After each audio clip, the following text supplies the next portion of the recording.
Payızın güzelliğini görmek için hara gedək sualının cevabını xeyli düşündükdən sonra ani qərarla üz tutduq Şamaxıya. Bu vlogda sizə bir günlük Şamaxı gəzintimizdən danışacağım. Səhər saatında uşaqları da geyindirib yola çıxdıq. Yol üstü gördüyünüz qızılı ağaclar heç ağlıma gəlməzdi ki, uşaqların bu qədər xoşuna gələr. Harada balaca bir ağac görürdülər, deyirdilər ki, saxla, şəkil çəkdirək. Burada Fatih'in telefonunun yaddaşı dolmaq üzrə idi. Mən hara gedirəmsə, əvvəlcədən maraqlı məkanları tapıb araşdırıram. Yaşılgölün adını çox eşitmişdim, amma oranı canlı heç birimiz görməmişdik. Ona görə də fikirləşdim ki, elə gedək Yaşılgölə. Düz gölə bir 10 kilometr qalmış yollar çox çətin və keçilməz idi. Hətta burada yaxınlıqdakı kəndin adı da Keçmədin kəndi imiş. Deməli, viz göstərir ki, gölə cəmi 4 kilometr yol qalıb, amma 40 dəqiqəyə çatacağıq. 40 dəqiqə, çünki o gölə çatmaq üçün daş kəsəkli yollardan, hətta suyu çəkilmiş çaylardan keçməlisən. Çətinliklə də olsa Yaşılgöl ərazisinə gəlib çata bildik. Hava həmin gün narın yağışlı, buludlu idi, amma gölün ətrafında az qala qış idi. Bu da Fatih üst-üstə 2 kurtka geyinsə də yenə də üşüyürdü.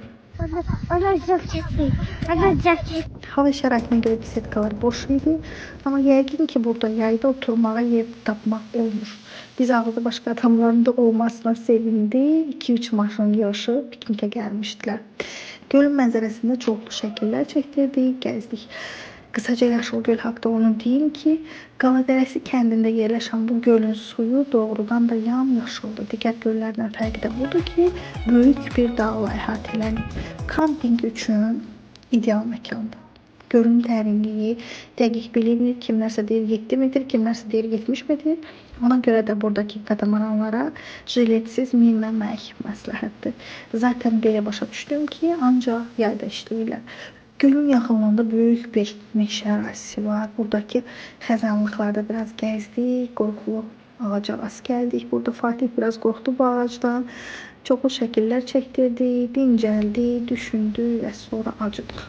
Piknik eləyənlər də bizi kebaba dəvət eləmədiyi üçün əvvəldən araşdırdığım və yaxınlıqdakı Çuxuryurt kəndində yerləşən Yarpazlı restoranına üz tutduq və yenə də bir gölə gəlib çıxdıq.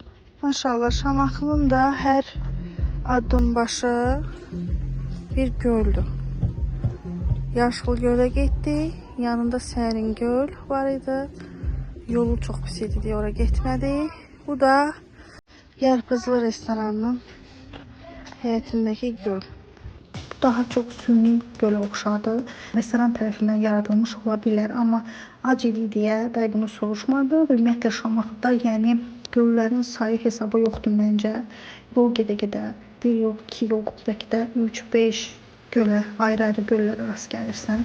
Göl mənzərəli kabinetlərdə yer olmadı. Ona görə də məcbur içəri keçməli olduq. Təcili yeməklərimizi sifariş elədik. Qiymətlər də çox münasib idi.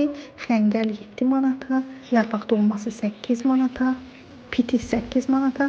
Qəşəng yeyib içib cəmi 46 manat ödədik. Puldan vacibi isə o idi ki, yeməklər çox dadlı idi. Xüsusilə ət hiss olunurdu ki, əsl kənd əti idi. Buradan da çıxıb hava qaralmamış alpakaları görmək üçün yola düşdük. Çünki Şamaxıya gəlmisənsə gərək o alpakaları görəsən. Alpakalarla bağlı isə sizə növbəti vlogda danışacağım. Hələlik.